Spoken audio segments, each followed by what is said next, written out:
damage.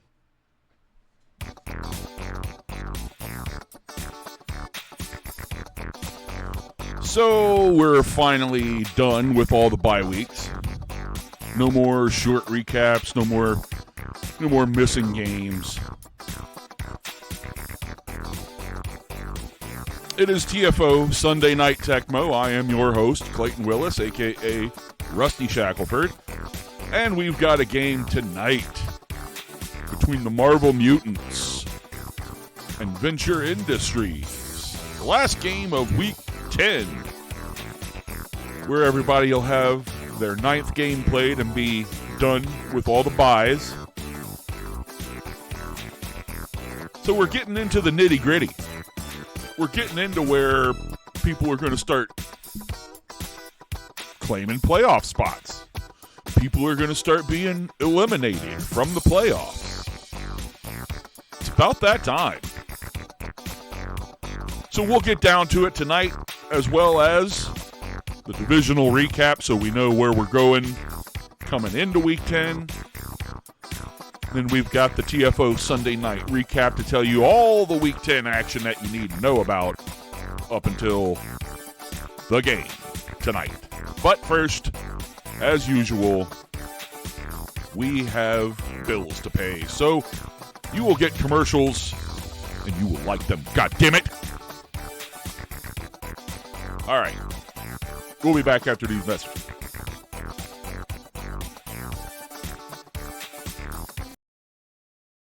Straight from the sun-drenched fields of the Baja, it's Jesse Ventura's chewing tobacco. Grown with care and cultivated under the Baja sun, Jesse Ventura's chewing tobacco boasts a sweet, smoky flavor that'll leave you craving more. Experience the rugged essence of true manliness with every chew. Feel the rush of superiority as you indulge in the rich tradition of chewing tobacco. Whether you're out on the ranch with your dogs or kicking back with friends, Jesse Ventura's chewing tobacco is the clear choice for those moments of pure, unadulterated manliness. Jesse Ventura's chewing tobacco. It'll make you a sexual tyrannosaurus, just like me.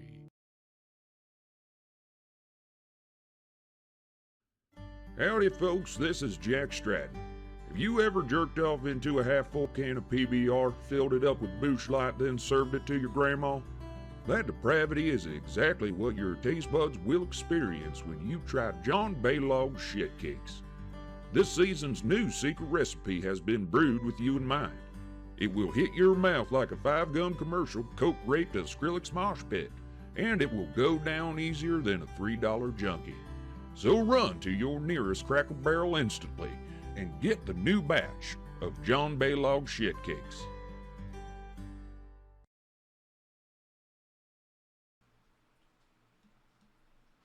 Okay, like I said, we're in Week 10 here, so we're coming down to the end of this season where some people are going to be one person, basically, is going to be happy when they win the TFO championship, and everybody else is going to be salty haters, myself likely included in there. All right. So, before we get into the Week 10 action, we need to know where the field stands going into Week 10. So we're going to take a look at it here with this divisional breakdown, and we are going to start, as always, with the Mad Dog Snap. Mad Dog Snap has Hertz Donut on top at 7-1, Vought International at 6-2, and the Greek Legends, not worth mentioning. So Hertz Donut and Vought both definitely looking to be in the playoffs. Their standing in those playoffs still has yet to be determined. So we got some time in this division to determine who's going to be the winner and who's just going to get in the other way. All right. Looking at the next slide here, we have the Mad Dog Crackle division, where the NES Doodads are at 7-1 and on top of the division, very likely going to make their playoff run. But Seattle Sound at 3-5, I wouldn't necessarily say is out, they would definitely have to do a lot of winning in the next few games to even be considered eligible for the playoffs. But you never know what happens here in TFO. We'll have to keep an eye on that. Next, the Mad Dog Pop division has Lord of the Rings on top at 6-2. All Elite Wrestling in second place at 5-3. Also fighting for a playoff spot there. Much more likely to make it in than the Seattle Sound from the previous division, but yeah, definitely with a shot. Reading Rambos are right out. Next, we have the Mad Max Snap division, where the Logs are on top at 6-2 with Letterkenny Irish at 5-3. Again, a couple of teams just really, really looking to make sure they're in the playoffs. One of these teams will make it as a divisional leader, but the second place team has to fight with all the other teams in the Mad to try to get into that playoff spot. So we'll see who makes it out of here. All right. Mad Max Crackle division, we've got the Utah Bees on top at 5-3, Legendary JDF at 4-4, and 007's out. So Utah Bees and JDF definitely very close here. I believe they actually play here in Week 10. So we'll see later what happens there and what shakes up to shape the Mad Max Crackle division. Moving right along, though, the Mad Max Pop division has our only remaining undefeated team, the Wolfpack, at 8-0 on top. Definitely got their ticket punched. Not officially yet, but there's nobody going to knock them out of there. Sunday Nights and Brouhaha Monkeys, not at all in contention for a playoff spot. 2-6 and 1-7 respectively. Just ain't going to make it in. All right. Moving right along, we go from the Mad to the Bad. And the Bad Guy Snap division has the Mighty Ducks on top at 5-3. Soccer World, again, like the Seattle Sound, has an very, very off chance way to make it into the playoffs with a bunch of wins, but it's not looking likely. So Mighty Ducks probably going to make it in from here. And then next, in the Bad Guy Crackle division, we've got what used to be the other undefeated team, the Wild Hogs, at 7-1 on top here. Venture Industries in action tonight on Sunday Night TECMO at 5-3. We will have to see. Again, they have a very good shot at still making the playoffs at 5-3. We'll see how they do tonight and whether they increase or decrease their chances. Chicago Drunks, they're just too drunk. They've been drunk all season long, and it shows because they suck. Yeah. Bad Guy Pop division. This one's up for anybody, honestly. 5-3, 5-3, and 4-4 respectively across the Scumbags, Millionaire Scumbags, the Second Amendments, and the OP Lorcana cards. With the way this one's looking, this one could still be anybody's division. And it's possible one, maybe even two teams from this. Maybe all three of these teams make the playoffs. That's possible. But we'll have to see. We'll have to see what happens in the rest of this season. Yeah. Mad, and then moving it along. If I can get the marbles out of my mouth. The Badass Snap division has toys on top at 7-1. The TV Dads at 4-4. Really, really fighting to stay in that playoff race. But, that this team did not turn out the way I designed it. My team was supposed to be much more like the 80s Toys, where their defense was the big strength. But somehow, cheating! Somehow, the 80s Toys managed to have both a powerhouse offense and a shutdown defense at the same time. Now, I'm not saying Raj took a bribe to, superpower Tim Enrique's team, but it could have happened. I don't see how he gets both the high offense and the shutdown defense with the app that I filled out. That's ridiculous. And we're not going to talk about the Gabo clan because they're not worth talking about. The Badass Crackle division is even closer than the Bad Guy Crackle division. I think it was the Bad Guy Crackle. Whichever one, it was really, really close. This one's like anybody's. 5-3 across the board for the lower decks, the precious studs, and the video game clearance. This one's going to come down to it. And these teams are, all relatively decent. You look at their point differentials, they're all in the positive, some barely. But,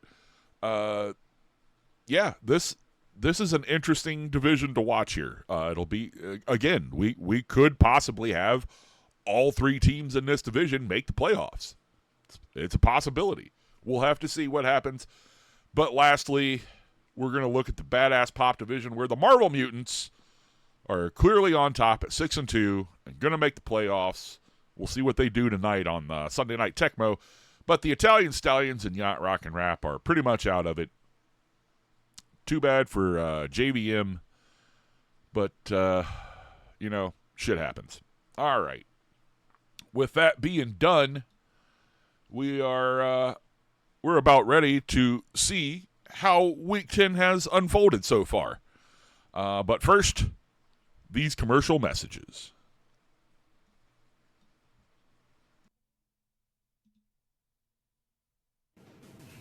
Hey, I'm the reigning TFO champion. If you want to screw over guys like Chris McLeese and Ryan Cox, then I can help you. Even if you got a shitty team like the Raiders All-Stars.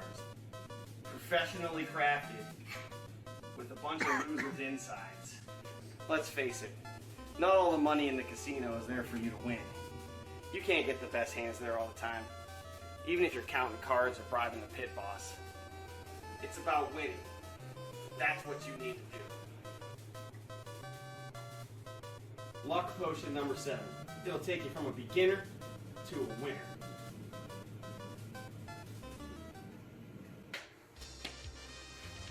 Crisp suit, fat wallet, and a huge luck stack. Games pretty much just win themselves for you.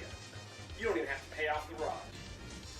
I used to play conservative and only do what the book said, but now I'm splitting tens. Yeah, just make you butthurt. Completely different TFO player. You can't even lose in the playoffs, not possible. Don't even bother messing with your app. I'm a two-time TFO champion. Thanks to Luck Potion number 7. I don't even know where these checks come from. Hey, hit the Powerball. Second time this year. Luck Potion number 7. Get as lucky as Frank does for once.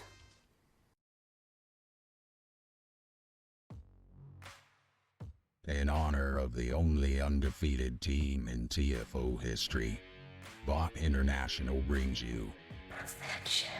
This exclusive fragrance extracted from the nut and labial sweat of the 7. Perfection. Permeates a scent that will let everyone know exactly how perfect you are. Perfection. Is bottled by the finest children slaves money can buy, handpicked by their TFO owner Bobby. The child slaves get a full 5 minutes of artificial sunshine a day to ensure their bones don't become brittle from their repetitive, highly tedious work. As Perfection seeps into your cavernous pores, you'll feel confident, courageous, and empowered like never before. Asking out the cashier at the Lane Bryant store. Perfection. Nailing the presentation for your big promotion. Perfection. Never prematurely ejaculating again. Perfection. Like Homelander and Bobby, there are no limits to what this cologne will do. With Perfection on your skin and the world's scrotum in your teeth, you too can achieve greatness. Find Perfection exclusively at Bot's Epstein Island gift shop. Congratulations on all your success. You smell terrific.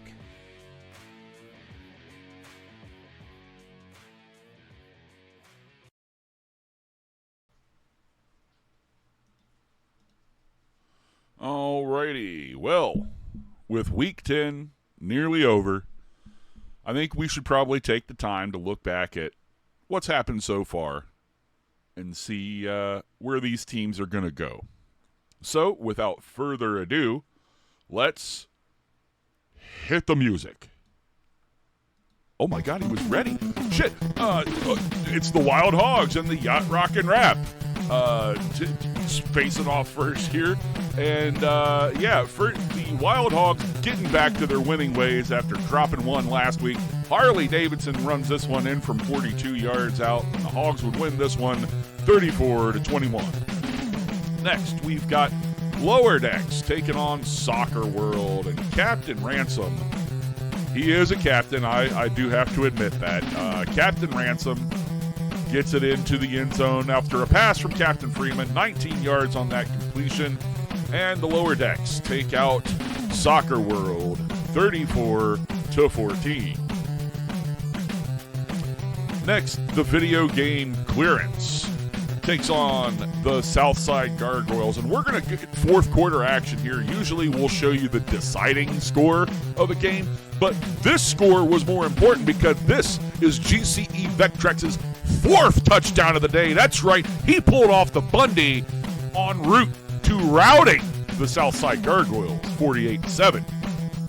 Now, 80s Toys taking on those OP Lorcana cards, and it looks like a mirror match on the field here. I can't tell one team apart from the other, but Battle Cat sure could, and so could Optimus Prime. Battle Cat catches that one from 25 yards out for 6 points there. Toys take down those Lorcana cards 48-20. Next, the Gabo clan looking for their first win against the Second Amendments, and they would have none of it. This 39-yard field goal early in the game by AR-556 makes it 17-0 then, and they'd go on to win 24-14. Utah Bees taking on the Reading Rambos, and Johnny Meanplex is going to find one of his least favorite targets, the Talk. Johnny Meanplex, and the Talk have a difficult relationship. But either way, they get that touchdown. The Bees win 34-10. Next, the Seattle Sound is taking on the Letterkenny Irish. The Irish were having none of Seattle's business as Hot Boy Wayne himself gets that one in from 2 yards out. XP's good. Irish win 56-21. Next, the Munchin Mascots taking on the Logs here. And Mascots having a lot of trouble early. This fumble would be recovered by Jeff Samuel and returned deep into the Mascots territory. And that would just set up Dexter Doyley to run right into the end zone from 6 yards out. Logs, they roll downstairs alone or in pairs, and they rolled over the Munchin Mascots 44-7. Next, the Lords of the Rings taking on that 007 team, License to Kill, and Gandalf once again is going to give Frodo Baggins something to take somewhere. It's not a ring to take to Mordor, it's a football to take to the end zone, which he does for 6 points, and the game is won by the Lords of the Rings 45-20. We have the All Elite Wrestling team taking on JDF here, and Hangman Adam Page punches this one in from 16 yards out. He would only be able to score 3 touchdowns on the day, not securing a Bundy for himself due to injury. He'll be back next week, though. AEW takes out JDF 40-10. Next, our remaining undefeated team, the Wolfpack, having a little bit of trouble here. Bassett catching that ball and meant to get it into the end zone, but he dropped it. But luckily, his teammate Samson Shannon was right there to pick it up and take it into the end zone for 6. Wolfpack stays undefeated, 49-3 over the Greek Legends. Now, we've got Hertz Donut taking on the Brouhaha Monkeys. This field goal attempt would be blocked, but that's not the end of the play. Boston Cream decides to pick up the ball, and he's just going to saunter right into the end zone for 6 points instead of the 3 that they wanted. So with that being the way the game was going for the Monkeys, it's no surprise that they lost 45-20. Next, Vought International taking on the Sunday Knights. Vought really turned up by the reaction to the series finale of The Boys. Homelander makes up with the deep a little bit here by getting an 80-yard pass to him for 6 points en route to their rout of the Sunday Knights. Vought wins 49-9. All right. Next, we've got those TV dads taking on the Millionaire Scumbags. And the Scumbags would get one in here with P. Diddy finding that snitch Tekashi 6ix9ine in the back of the end zone there. Look at him, snitching on the field right there. Anyways, that one's good, and the dads go down 21-13. Boo. Next, we've got the NES Doodads taking on those gamers of the Demon Tap style. Already up by 1 point. Game Genie's going to find his favorite target, Power Glove, for 66 yards on this jaunt into the end zone. But the gamers weren't done. They were going to keep it to a close game when RSG Tom decides, hey, I'm just going to walk this one into the end zone myself. A good extra point there would keep it to a 1-point game. But they got the cheat codes because of the Game Genie, and it's a repeat. Game Genie to Power Glove, 42 yards this time, and that one puts down the D-Men Tap Gamers. NES Doodads win this one 35-27. Next, the Precious Studs taking on those Mighty Ducks. And while down by 1 point, the Ducks get this touchdown from Kenny Wu. Gordon Bombay throws it in there. The XP would be blocked, though, so it would stay a 7-point game until Round Brilliant carries it himself in from 5 yards out. Their extra point would not be blocked, so that would tie the game at 27. But the Ducks never quit. They quack their way and quack right back. Gordon Bombay finds the Wunderkind, Adam Banks. That one's in from 28 yards out, and that one is the nail in the coffin for the Precious Studs. Ducks win this one 34-27. And lastly, we've got the Italian Stallions taking on the Chicago Drunkards. Drunkards already up by 1 touchdown, get a great run out of Tyler. I'm going to call him Tyler Choice Piece. 73 yards en route to that touchdown, but the Stallions weren't done. No, the Italian Stallions just don't know when to quit.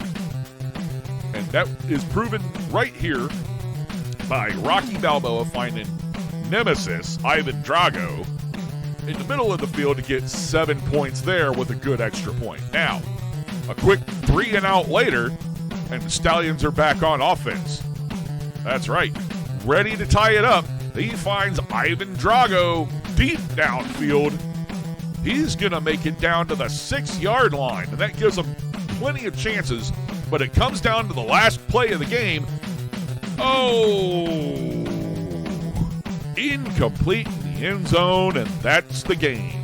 Chicago Drunkards come up with a win against the Italian Stallions 28-21. And JVM, you can go ahead and drown your sorrows at the Federal, and it probably won't cost you that much. But the rest of us go there to eat the good food and get the good drinks, but we do have to pay for them. Let JVM know that Rusty Shackelford sent you, and he won't give a fuck. All right. Now, it's time. It's time for that last game of the week, but we're going to have to pay a few bills first. We'll be back right after this.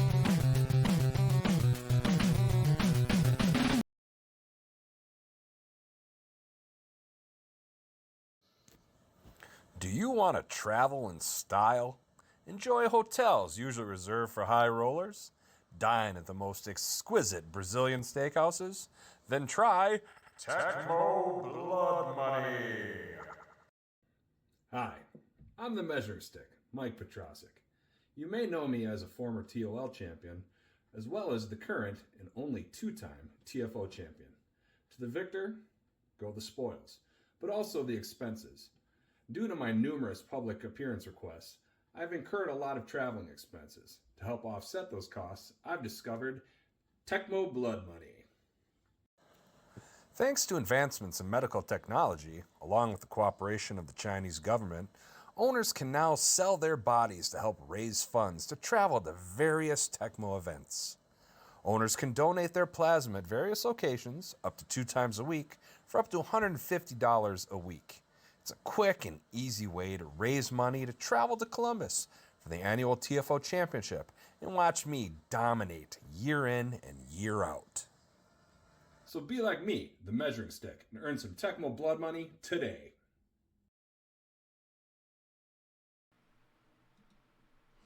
Alrighty, it is game time, and that means we're going to get a good game going on here. Hopefully it's a good game. We never know. Sometimes we get a good one, sometimes we get a sleeper, but let's go down to the field. There we go. The Sabretooth returning as usual because everybody comes back all the time. Stupid fucking bullshit, but it is what it is. All right. Who's going to take the first? All right. Marvel Mutants win the toss, and they will take the ball first. We will see Dr. Mrs. the Monarch kicking off to the returning Sabretooth. All right. He looks a little slow, but we'll see what happens. He looks a little elusive, though. He does get it out to about the 28-yard line there. Wolverine gonna go ahead and take the ball himself on the first carry. Only gets 1 yard there. All right, fakes the handoff that time. Looks to find Venom in the middle of the field there. Venom, I think, got that first down. Yes. Eddie Brock with a alien symbiote on him who also hates Spider-Man as much as Eddie Brock. All right. Human Torch catches that one for 5 yards. Wolverine looks to hand it off this time. Captain America is going to try to get a first down, and he does there. It's taken down by somebody on the Venture Industries defense, though. This time, Venom catches the ball, gets a first down and more across the 30-yard line.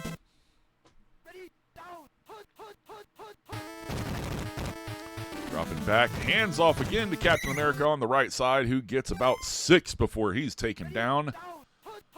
2nd and 4. Faking the handoff to the left side, and then going to throw it to him out of the backfield. What a catch inside the 10 now. 1st and goal at the 7. Oh, not even going to fake a handoff there. Just going to take it himself on the left side into the end zone for 6.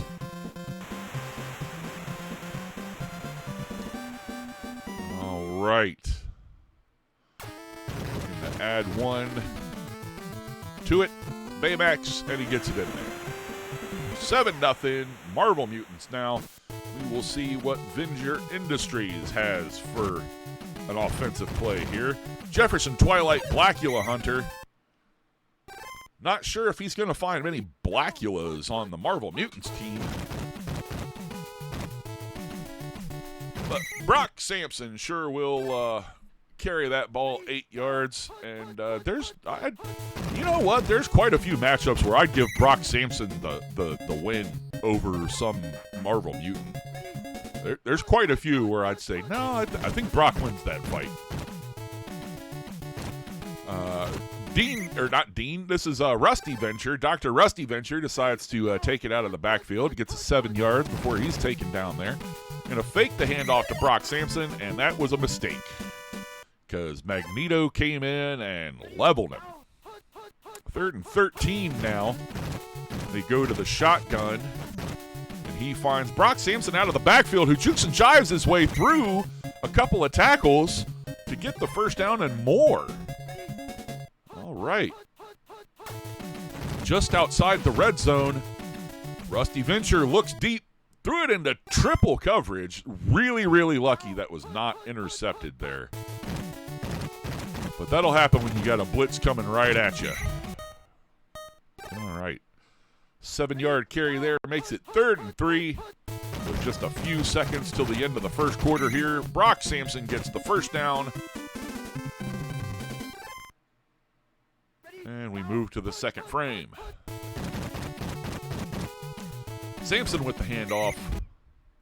On the right side, gets a couple of yards before he's taken down. Next. Oh, they faked that handoff. And once again, a mistake. They got to stop with the fake handoff there. Iron Man recovers that fumble. Starts taking it the other way. He does get to almost the 30-yard line before he's stopped. So now we will see what these Marvel Mutants do. Oh, good defense there. I believe that was Venom about to catch another pass. But no. Second down, Wolverine looks to Professor X, who catches that ball but gets stopped immediately. First down, though, on the 45. Captain America going to lose a couple there on that carry. So Wolverine says, let me show you how it's done. You carry it like this. You get yards, and you get a first down. You don't lose yards. That's how you do it, Cap. I think Cap knows how to do it. He just doesn't care. All right. Wolverine, once again, taking it himself on the left side. Gets about 6 on that carry. Second down, sees another fake handoff on the other side of the ball. Works okay for the Marvel Mutants. Oh! But I don't know where he was trying to throw that. Red Death, just standing right there, just had the ball come right to him. Okay, so a couple of turnovers in this first half, and we've got a what stays a close game. Looked like the Marvel Mutants might have started to pull away in this one, but no. Brock Sampson looking a little slow on that carry. He must have had something happen. Sergeant Hatred with a good catch there. Gets to almost midfield before he's taken down. Less than 2 minutes left in this first half. And Venture Industries takes their first time out. Faked that handoff. Oh, finally the fake handoff worked. Brock Sampson catches that ball out of the backfield. Almost gets to the end zone before he's taken down. 1:23 left. They'll call their second timeout. First and goal at the 5-yard line. Venture Industries looking to tie this game up. Going to hand it off to Brock Sampson, who breaks a tackle on his way into the end zone. Brock Sampson, what a monster. All right. Looking to tie it up. Dr. Mrs. the Monarch puts it through the uprights. I'd like to put it through her uprights. Yeah. All right. Sabretooth to return the kick. Gets it out past the 40. Less than a minute left. Can Marvel try to score more points before the second half? Ooh, big blitz on that one. Forces a big loss. 7 yards on that one. Let's see what they decide to do here. Wolverine with the fake handoff. He's looking downfield. He's got Venom just past the original line of scrimmage. So we got third down with under 30 seconds left in this first half. Back to pass is Logan. He finds Spider-Man in the middle of the field for a first down, but he lost a lot of time on that one. Down to 6 seconds left. They're going to try the field goal. This looks like a pretty long one here. Whew. It's a 53-yarder. And it's right down the middle. Big Hero Baymax with a long one. Putting 3 on the board. Going to kick it off to the Venture Industries. One play. This is the last play of this half, ladies and gentlemen. Let's see what Blackula Hunter Jefferson Twilight can do. Oh, he thought he was going to get some pay dirt there, but no. Luckily enough, Venture Industries are receiving the ball at the beginning of the second half, so we'll see what they can answer with coming up here.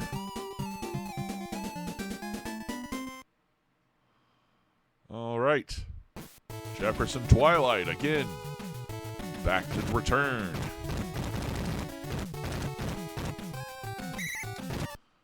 Gets it just about to 26 and gets stopped.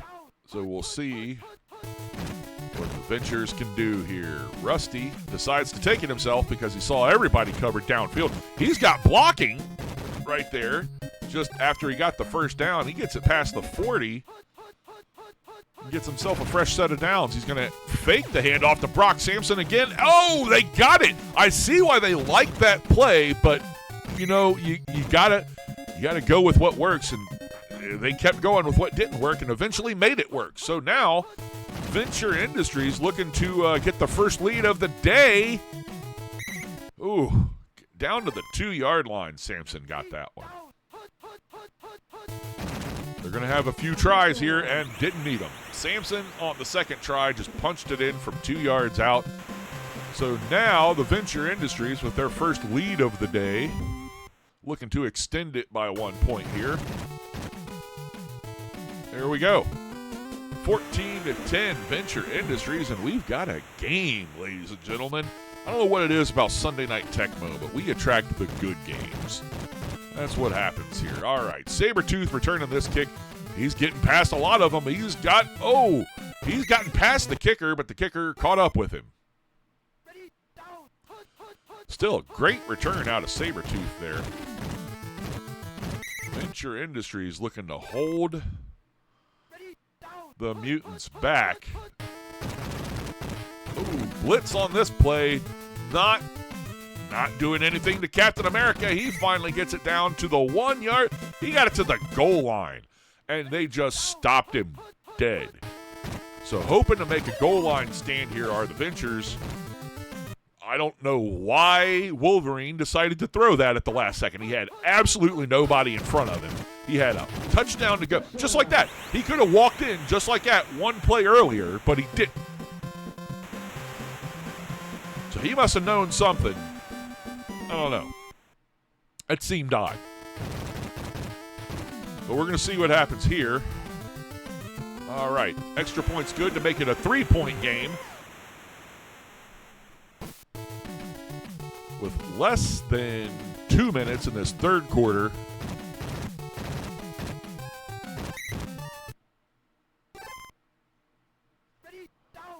Venture Industries take over at the 22. And Brock Sampson's going to take this handoff. He's going to get a first down. And a fresh, he's going to get a fresh set of downs. That's what he gets there. Handing it off to Sampson again. He's getting another first down. Throws the first guy off, but then the other 6 get him. That's what you got to do with Brock Sampson, is tackle him with about 6 dudes. Yep. There you go. He's still got 2 yards, but there you go. 2nd and 8. Fake the handoff. Oh, didn't go back to Sampson this time. Instead found Sergeant Hatred over on the side for a first down. All right, Sampson looking to close out this third quarter. Does so with another 2-yard carry. Making it 2nd and 8 to begin this final quarter. Oh, look, just bellowed right through all of those tackles. Not a one of them. Just put a hand on it. So Venture takes the lead again.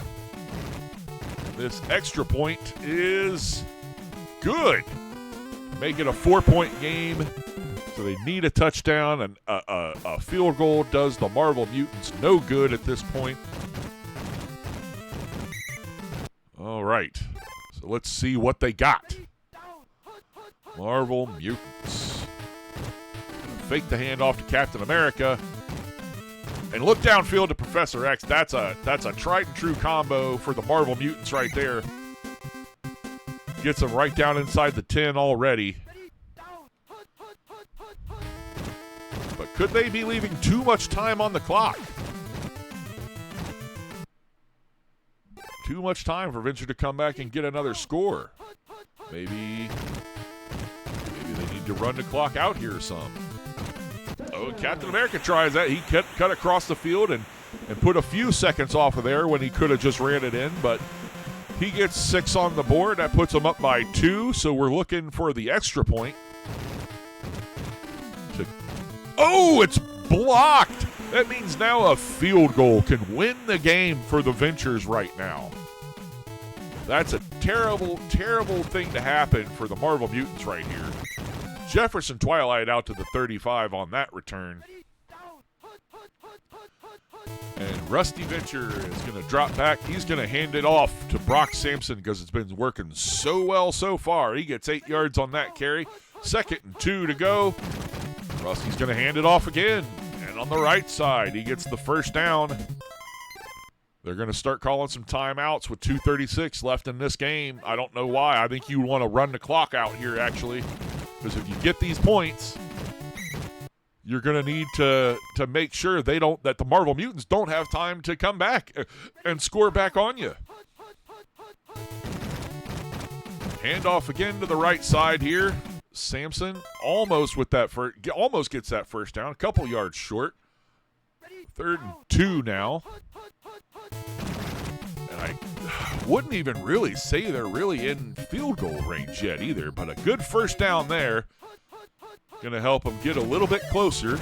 We'll see how much closer they can get in this last minute 53.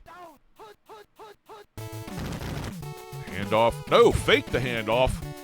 Oh, they went deep downfield, and Dean Venture catches that one from his pop. Takes it right into the end zone, and I think that might be it for the Marvel Mutants. I think they're going to go down this time. However, 1:33 left. Anything could happen here, folks. It's a 5-point game, so a touchdown does, in fact, still put them up. They wouldn't even need the extra point. 6 points will get them over. Blitz on that play gets, with a quick release. Wolverine gets that one out. Spider-Man for the first down and the continuation here. Less than a minute now left in this game. Looking downfield, he finds Professor X. Professor X is going to get it in.